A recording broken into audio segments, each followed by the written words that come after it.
En un siècle, nos paysages ruraux ont fortement évolué, notamment par l'impact du monde du travail. Autrefois, principalement organisés autour de l'agriculture, nos activités se sont diversifiées. Les agriculteurs représentent aujourd'hui environ moins de 2% de la population française. On comprend alors que notre rapport au sol est également évolué au cours du XXe siècle. L'importance d'un sol vivrier est devenue secondaire suite à l'intensification et à la mécanisation de l'agriculture, puis avec l'apparition du phénomène de pression foncière. Les bourgs, villages et hameaux étaient construits de manière compacte, préservant les terres exploitables et entretenant un rapport au paysage particulier avec des silhouettes de villages bien identifiables. Cette compacité peut être réinterprétée dans l'architecture contemporaine et elle peut permettre de valoriser les cœurs de village. L'enjeu des centralités est aujourd'hui porté par les politiques publiques avec les programmes de revitalisation des centres-bourgs et le programme Petites Villes de demain.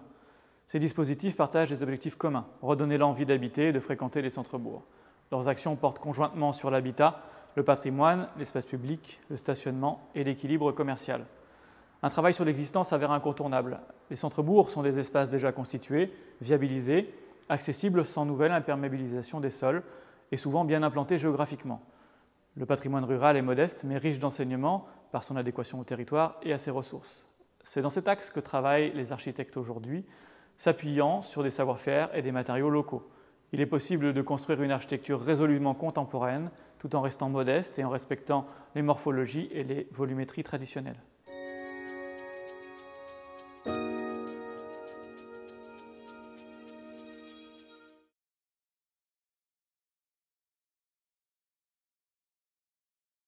Le projet se situe sur la commune d'Avèze, dans les Monts du Lyonnais, qui est une petite commune rurale.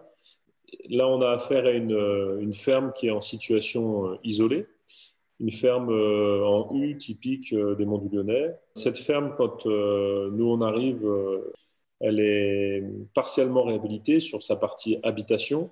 Elle n'est pas encore réhabilitée sur les autres parties qui composent le corps de ferme, avec notamment la grange, le chapis. Et donc, elle est un peu en transformation, en cours de transformation à ce moment-là. L'objectif et la commande du maître d'ouvrage sur ce projet-là, c'est de faire une extension en fait, de leur partie habitation, sachant qu'on est assez contraint parce que, comme je le disais, en fait, c'est une ferme composée en U et les extensions vont être complexes à intégrer. Donc, le choix du projet, c'est de s'insérer en fait, sous un chapis existant, dans une partie finalement du corps de ferme préexistant, sous la toiture, contre des murs, et de venir comme ça glisser une extension qui, elle, vient se loger dans le tissu, dans l'édifice existant.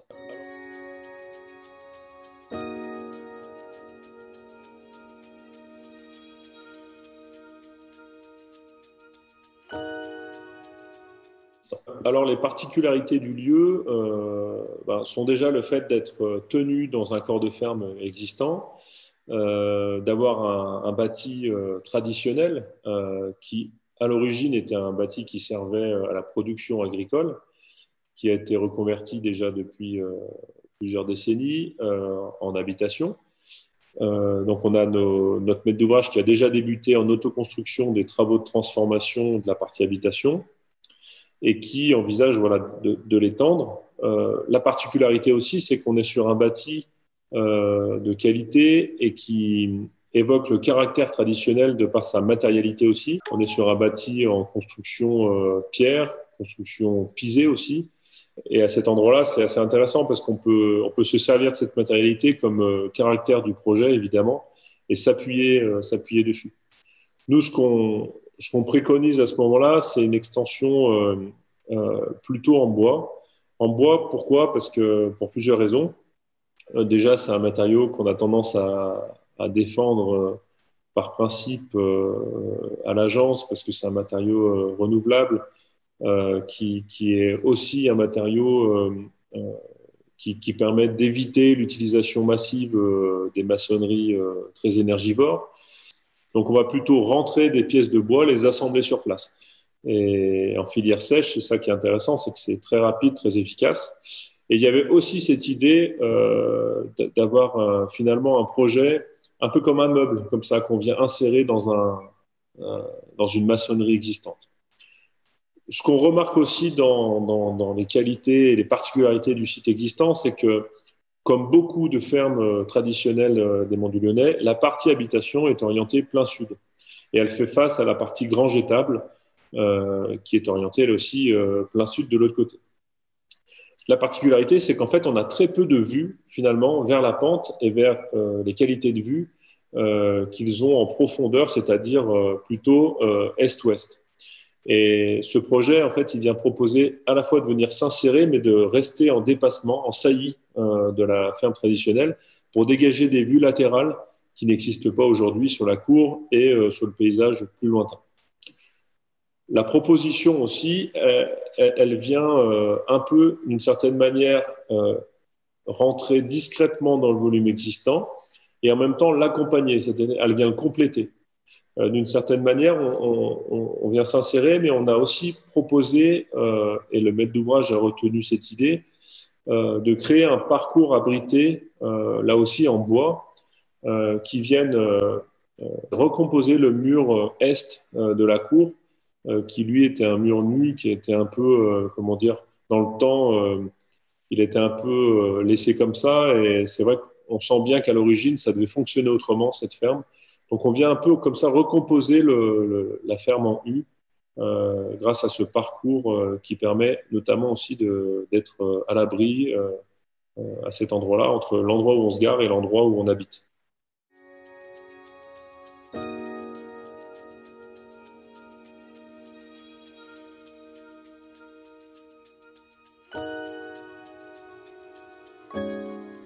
Moi, je pense une des bonnes approches, parce qu'il n'y en a peut-être pas une, mais il y en a probablement plusieurs. Nous, ce qu'on essaye de pratiquer à l'atelier de Montretier, c'est déjà d'avoir une intervention locale qui fasse sens, avec une idée qu'une opération, si elle est bien menée et qu'elle convient à la fois architecturalement, mais aussi à l'usager et au maître d'ouvrage, elle fait pédagogie petit à petit de l'une à l'autre et elle entraîne des évolutions globales dans le territoire petit à petit, opération par opération. Et après, concrètement, la manière dont on travaille, nous, c'est qu'on essaye d'être vraiment, comment dire, à proximité de nos maîtres d'ouvrage, au contact de nos maîtres d'ouvrage, qu'on travaille main dans la main.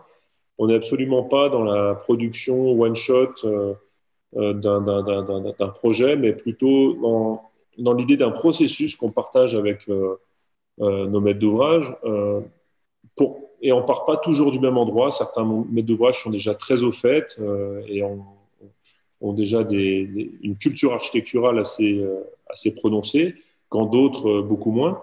Donc on ne part jamais du même endroit et on ne part pas des mêmes acquis d'une certaine manière. Donc il est important de partager en fait toutes ces valeurs qu'on essaie de véhiculer sur les qualités de transformation des édifices vernaculaires et ordinaires. Aujourd'hui, la bonne approche, c'est de réussir aussi systématiquement à avoir une vue d'ensemble. Parce que par exemple, sur un corps de ferme comme celui-ci, qui est en U, qui possède une grange étable, une partie habitation, des chapis, et puis d'autres dépendances, qui est un corps de ferme comme ça qui se tient avec une forme, une figure finalement, en fait, qu'on retrouve un peu systématiquement dans les Monts du Lyonnais, il est très important d'avoir une visibilité projet à long terme et pas uniquement de répondre aux questions seulement qu'on nous pose, mais d'essayer d'aller au-delà et d'anticiper finalement l'usage futur. Donc, c'est-à-dire qu'est-ce qu'on fera demain de la grange étable, par exemple. Est-ce que finalement elle peut être transformée en logement? Est-ce que c'est une dépendance? Est-ce que finalement on peut imaginer qu'à terme, même au-delà de la vie de ce maître d'ouvrage-là, ce bâtiment, il accueille plusieurs foyers, par exemple. Voilà, il faut anticiper toutes ces questions-là pour que ce qu'on fabrique, ce qu'on produit comme évolution de ce bâti vernaculaire et ordinaire puisse demain intégrer les évolutions aussi, enfin les changements de paradigme en fait qu'on vit en ce moment et surtout l'évolution normale de ce projet pour pas qu'on ait à défaire ce qu'on aura fait demain. Donc c'est aussi ça, pour moi, la dimension durable d'une opération. C'est cette visibilité d'ensemble. Je dirais aussi qu'il me semble très important d'associer les matérialités au site. Et le caractère d'un lieu, c'est aussi la manière dont il a été construit dans le temps. Bien souvent, les fermes des Monts du Lyonnais, elles étaient autoconstruites avec, il y avait souvent l'aide d'un maçon à un moment, mais c'était beaucoup de main-d'œuvre et les agriculteurs s'aidaient en fait pour fabriquer une grange-étable, puis une autre, etc.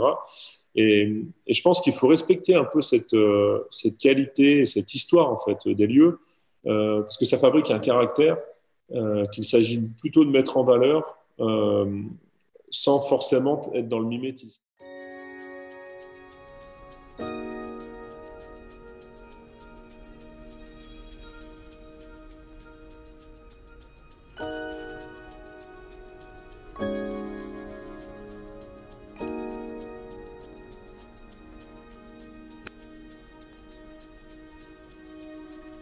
Première chose qui a porté le projet, évidemment, c'est le lieu. Là, en l'occurrence, quand même une parcelle très singulière, puisqu'il s'agissait de l'ancien jardin du presbytère de Bouvron. Et donc, quand on a visité ce site, c'était au printemps. Inutile de dire que c'était impressionnant d'une certaine façon, puisque sur cette parcelle qui était enclose de murs de pierre, il y avait des arbres fruitiers très vieux, il y avait une treille avec des vieilles vignes très très anciennes, toutes sortes de végétaux bien entendu, des fleurs, et puis surtout ce jardin était encore un peu jardiné, à la fois en friche mais aussi un peu jardiné. Donc pour un architecte qui sait ce qu'est la brutalité d'une certaine façon d'un chantier, d'un terrassement, etc., la question de comment on va s'appuyer sur ce qui existe déjà pour préserver, identifier tout ce qui fait patrimoine, et tout faisait patrimoine d'une certaine façon sur ce terrain.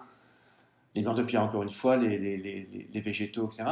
La question, ça a été celle-ci, la première, c'est qu'est-ce qu'on fait, comment on fait pour préserver le maximum de ce qui est déjà là, donc sans trop détruire. On construit, mais on construit en détruisant le moins possible et en s'appuyant sur ce qui est déjà là. C'était la première chose.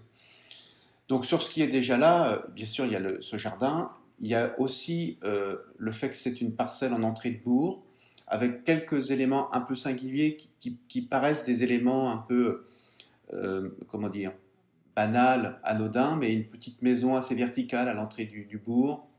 Bien sûr, le presbytère qui est toujours présent. Dans la perspective qu'on est tout près du bourg, on est à l'interface du centre-bourg et de la campagne. Dans la perspective de l'entrée de bourg, le clocher de l'église. Une autre petite maison un peu vernaculaire sur la droite, le long de la route départementale. Donc voilà, ce sont les éléments sur lesquels nous nous sommes appuyés pour démarrer le projet. À partir du moment où on a identifié ce terrain comme quand même assez exceptionnel, avec ces murs de pierre, on a choisi de construire les quelques logements que nous devions construire. Pas énormément, 18, mais ça constitue quand même une petite opération de densification à proximité du centre-bourg. On a choisi d'accompagner cette parcelle qui était déjà comme une figure d'enclos. Donc on a construit en périphérie, c'est-à-dire un petit pavillon d'angle à l'échelle d'une grosse maison de bourg pour marquer la nouvelle entrée du bourg en quelque sorte. Une sorte de hangar le long du mur de pierre qui borde la voie d'entrée dans le bourg. Et puis une série de maisons comme une sorte de longère sur la partie ouest et une autre série de maisons en prolongement de cette bordure ouest. Et le tout a constitué un enclos indissociable finalement des éléments qui préexistaient. Donc on a libéré le cœur de la parcelle en préservant les arbres, souvent des vieux pommiers, quelques poiriers, et puis surtout en accompagnant les murs existants, en les reconstruisant ou en les confortant, puisqu'ils n'étaient pas toujours en très bon état. Ça a constitué quand même un surcoût dans l'opération. Et du coup, les bâtiments que nous construisions et les murs existants, le végétal existant, constituaient à la fin une sorte de tout indissociable. Et c'était ça qui nous importait. La chose importante aussi, c'est que dans la programmation, ça c'était en lien et en discussion avec à la fois la commune qui était partie prenante du projet et puis le bailleur social, Habitat 44, on a fait en sorte de développer au travers des archétypes construits que nous avons mis en place une variété en fait de logements. C'est-à-dire, on a à la fois des maisons à rez-de-chaussée avec un jardin, on a un petit collectif, de petits logements, des maisons un peu en série pour des plus grands logements. Donc on a à la fois une variété typologique et aussi une variété dans les modes d'habiter, alors que l'opération est une petite opération de 18 logements, mais avec une grande variété de modes d'habitat et de types de logements.